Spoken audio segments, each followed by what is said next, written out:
Good morning mga gafi. Andito na naman tayo sa isdaan. Ngayong umaga naisipan kong ilipat ng lalagyan tong mga apple snail. Isasama ko na lang siya dito sa YKC tab. Yung mga YKC ko kasi dito ay pinapabaya ko silang mag-breed. Ay no, may mga paray na sila. Pinapabaya ko na isa sa mga kauna-unahang isda ko yung mga YKC. Ayan, sinasalin ko na yung mga apple snail. Dito ko na lang din sila hayaan kung mangingitlog ba sila o dadami dyan. Kasama ng mga YKC. Maganda kasi yung lagayan nila dito kasi naaarawan. Tapos, medyo malaki din tong tab na to kaya dito ko na lang sila pinagsasama. Yung YKC tapos snail tab na to ngayon.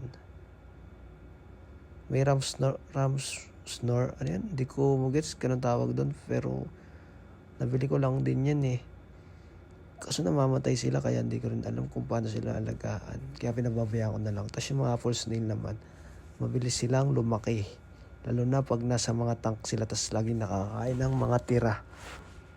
Ayan o, dut lang muna natin. Yun lang po. Maraming salamat.